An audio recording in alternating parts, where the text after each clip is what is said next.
To all my black entrepreneurs, we gotta do better, y'all. So tune in to the Entrepreneurians Podcast, where we help build better black businesses. Welcome back to the Entrepreneurians Podcast. I'm your girl, Tiffany Nicole, and that is Last Trace. That's me, Last Trace. And y'all know, this is his favorite segment, Ninja Business. That's why we're laughing as we come on, because he just can't keep it together. I can't, because I like hearing people's ninja-ish. It makes him feel good about his ninja business. Yeah, like, well, mine's not that bad, because if they did that, then I'm cool. Mm-hmm. All right, so fellas, please enlighten me and tell us about some ninja business that you have done with Ancestry Lands. And then we're going to get into some ninja business that you've suffered from or had to go through or deal with and how you kind of worked around it. But first, tell us your own ninja business, because people don't like talking about their own stuff, their own dirt. Got it. So, let's see, where do we start? So, like you said, we were talking previously before about, eliminating these barriers to entry. So, some of the ninja businesses is like, listen, circumstances come up. That's kind of a nice way to say it. But, when you don't take care of home, then you put yourself as you start to create a liability.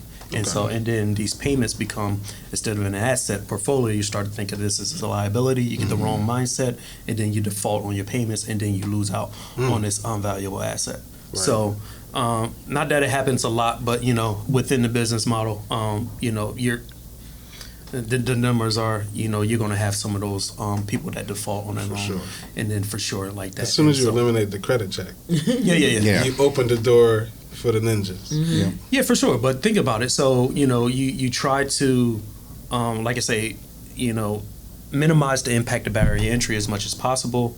This ain't a hookup, though. You still have to be accountable. It's a mindset that you have to treat it like, okay, this is a business asset. That's something I'm building, I'm putting into my portfolio, and you need to take it serious as such. It's a lot of times as serious as your own job or your profession. Yeah. So when you don't have that mindset, and then you get like days ago about it, and then you start to default, and then now you get to lose out on this incredible opportunity. So that's one of the things about it. So if someone defaults, they're just out of it completely. Mm-hmm. There's no okay. Yeah, so I would say is that I have a ninja business kind of filter or a guard dog way of doing in the business, where when you're starting out in a business like this and you say this is the angle that I want to do, and let me just preface that in the industry that I'm in on a whole, I've been probably the only person of color in a room, next to maybe an Asian person who they say they're people of color now. Mm-hmm. So when I look in there, these people charge interest. They have, it gets tricky. You almost have to have a degree in it to figure out what you're paying at the end of the day. Yeah. I did do a video on education playlist in Ancestry Lands on YouTube about understanding how to calculate interest. I actually walk you through on a spreadsheet on how to understand how interest is being charged, so you can see where you have a $300,000 home loan that ends up being a $500,000 30-year payoff that you don't understand why that's happening. That amortization schedule, I show you that. So understanding that I'm going to eliminate interest and credit checks, I now have said, what can I do to eliminate ninja business coming my way? Mm-hmm. And that's one thing is that I handle this business with all seriousness of that. Everything rides on the line. It's my wife and I's name on the title. It's not Ancestry Lands. Ancestry Lands is our way of putting it out there so people can understand the concept of what we envision of giving you something that is generational wealth. But we're putting our names on the line. So I take that seriously. So we hold the title of the property until you pay it off. So if you're putting $1,000 down, and I can safely say with defaults, they've been less than one hand out of 4 years. Because the people who are coming, the value that's being offered, the $1,000 down, which people can do, the payments are collected through Zelle, they're more Cash App, so we don't do it on a credit card. You got to come with skin in the game. That eliminates any funny business up to the door. You're also informed that if you don't make the payments, all monies are forfeited. Now, I'm not a stickler of saying that if you came to me and say, hey, Phil, look, man, I'm in a hospital, which some people have been, situations happen, and, I'm going to be a day late or something else like that. I always say people call me. I'm like having Papa John's deliver pizza to you every time. He just says, hey, Trace, hey, here you go. Here's your pizza. How the kids? That's how I want the business to be. Mom and pop feel. But you've got to, it's on the burden of proof is on the person who wants to buy the land. Because for me, if you don't pay it off or you don't make the payments and we foreclose on it, you're going to see it on the market next day, to someone else. And I don't let people build on a property until they pay it off, because if they don't pay it off, if you build me a foundation, well, guess what? You guys now have a great property with a foundation to go in there. And when it's a fair, when I present it to people and they say, oh, and I said, well, if you don't pay it off and you build a foundation, we now are going to sell a property with a foundation. And now we're going to sell it for more than that. So why would you do that? It's about you giving us value, right? And so don't listen. I want you to be wealthy. Don't create it for me. I can let me have my own work to do. But if you're going to do that, then I'm going to sell it on there, and it's not something I want to interact with. And when I talk with all the clients first before they say I want to put $1,000 down. It's not just hand me money and I'm going to accept it. I want to have a conversation and make sure that you are qualified. We do have, and Eric, I'm going to pass it back to him on this, because a lot of the people that come to us present it in a way, Ninja Business, that we interact with a lot. And that is probably where I, as the owner, have the greatest shortcomings of frustration, which is why he and I go to the gun range on Sundays to practice on non-human targets, so he can always ground me down to reality, because it just becomes so frustrating when you literally provide all the resources there for a person to view. All the so you can already see it. You can already see it, right? You can provide the information that's there, and people won't even take the time to review or read anything, right? Tell them. So let's go into this, right? So we are in an incredible time of technological advances. We have information at the tip of our fingertips. These devices, you look at this iPhone, this device is more powerful than the computers that sent our first ships to the moon. And yet in the advent of social media, you still got people. One of the negative downfalls to a lot of social media is this competing for attention, right? So we are in the attention economy. If you can grab eyeballs, you get attention, the more value you can come. Unfortunately, what is done is negatively impacted from a social standpoint, our ability to concentrate for a long period of time. It's almost like this goldfish mentality, right? Oh, wow, people got really, really short attention span.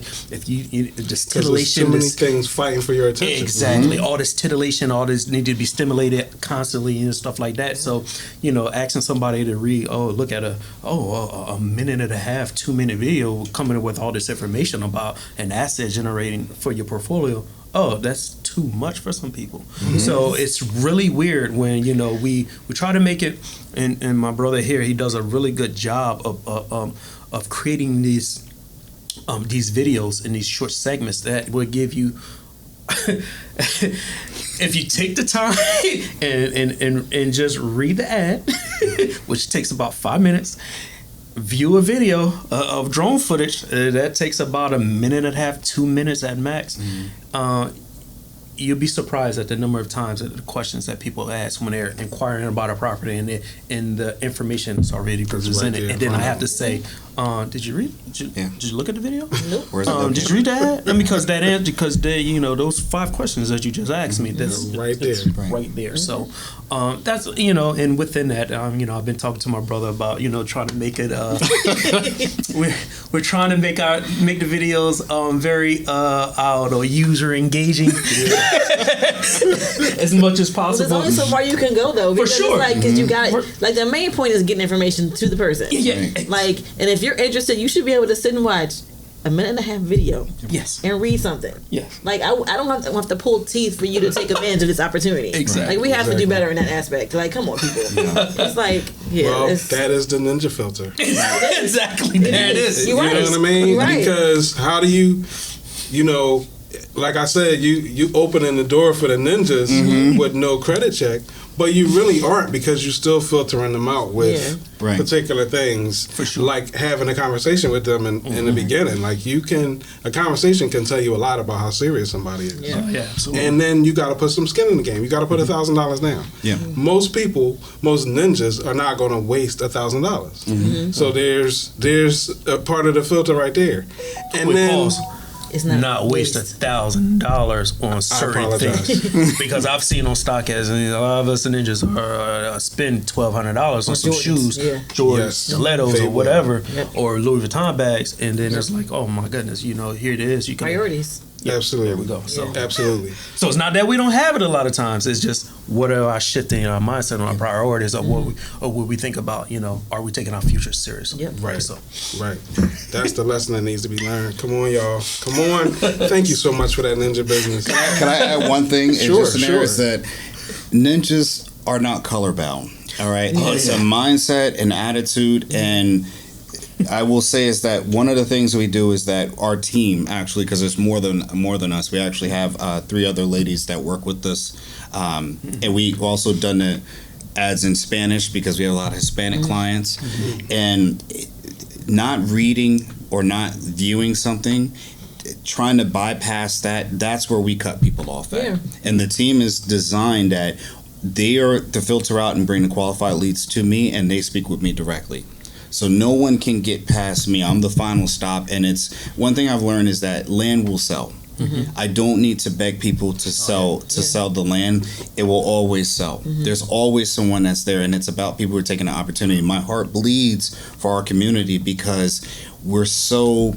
Everything we see is, someone pouring champagne on a cell phone, and that's supposed to be the highlight of a day. It's not talking about land ownership, wealth, building up. You got to go and get a degree on something that can be taught and is of more value than that piece of paper that you're in a line of. You're now in a line full of people who are looking for the same thing. What makes you more qualified than that? And a lot of times they're picking one that they like the better look for than the one who's got the most skill. Absolutely. So I want to make sure that we're offering something that, at the end of the day, if the world goes black and dark, it's something that you can use. It's been that way for the Romans. It's been that way. I even have some Kenyan co-workers they're all about land ownership. In Africa, it's all about land ownership. absolutely. That's how rich you are. Right. Oh, yeah. Your land is how rich you are. That's like Layla's husband Dave. Like they've got all this land in Ghana. Like it's a major thing. Oh, yeah. Like it's crazy. Yeah, they get it. Yeah. They understand. Well, just think about if you have 5 people in a room having a conversation about just land. Everybody, you have 5-10 acres and you have 40 acres, and what are you growing? Yours cocoa plants, and you build coffee greens on yours, and you got the Blue Mountain coffee and Jamaica. We're all having a different conversation. That is, what did you grow in here? Soil. These are conversations that when people talk, this is like having corporations. That you're talking as owners, as bosses, and then it's like, well, hey, can I put my horses on your land in the off season because the weather's not great in mine? So now we're trading. Well, can I get some coffee beans your way? We're trading value here. Yes. And that doesn't. Where does that? That you don't get taxed on that. Not at all. And that's how we keep talking about how the rich are doing it. That's what they're doing. They own all of these things, and they put us in places where we don't have access to those things. We can't even grow a plant. On our, we don't even think about it, and we don't even, as a community. This is what I keep talking about with the community, is that once you have enough of this, you don't need those services anymore. It now becomes, what can I offer you that you can let me use? And now we have this. Can you hold my chickens and your land, and then in the off season I'll give you this? Well, we collect rainwater. Well, good. We give you a couple barrels for your to lower your water bill. We're all financially helping each other out now because this is the power of ownership. And people don't think like this, but you got to have land in order to have that conversation. Exactly. And that's where it starts at. You were now in a room talking as landowners, and then when you want to build on your property or you want to do something on your property, we're now all talking as a group on what we want to do as far as community. Well, we all say you can't get zoning changed on your property. Well, what if all the landowners now, the group of us, go and now we're talking to the county as landowner, as a group, not a HOA, not a landowners association, as a community group. We want this done for these properties because we want to do what a developer does as well. We now as a group have a voice. This is what King was marching for. It wasn't just it was integrating through all things, getting the same power, the equal power. That's what we need. This is what X was talking about. Is again, we have control over what we own. That's what it is. We need to have that power back, and we don't have that now. So again, we filter out. It's like a lemmings. They filter out themselves because they literally, if you can't pay the $1,000 down, if you can't sign the contract, which is done on your email that you can click and sign, we eliminate all the excuses. So once we do all of that, we know that you're not serious. But the people that come to us that put the money down, they're not willing to give this up. That's why we have so many few defaults. And the people who default, when they default, they let it go. They know, okay, I've done everything in my power to make it so that way I've got to let this go. I can't blame him.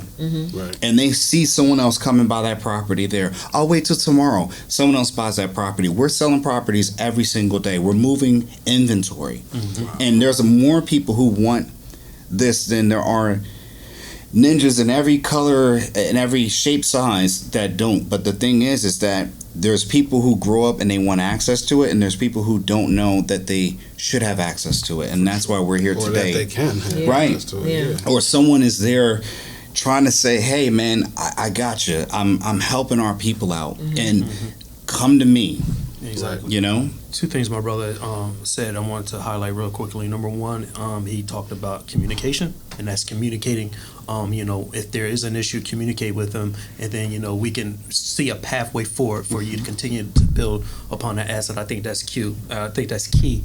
One of the key foundations, especially as our people, or just ninja business in general, lack of communication. Right. If you can effectively communicate, then guess what? Now we can circumvent problems and continue to move path forward. Number two is he talked about community building. Right. This concept of having power, group economics, and I think we as Black people we kind of got away from that. And I think it's time we get back into that, having true power, group economics, saying that, hey, you're a landowner, you're a landowner, you're a landowner, okay, yeah. And like you said, not just being a voting block and just being forgotten about, but hey, actually, hey, we're landowners, we need something done. Now we can go to a municipality, a government agency, or say, hey, we need this done, and here's our strength in numbers, and let's get this done.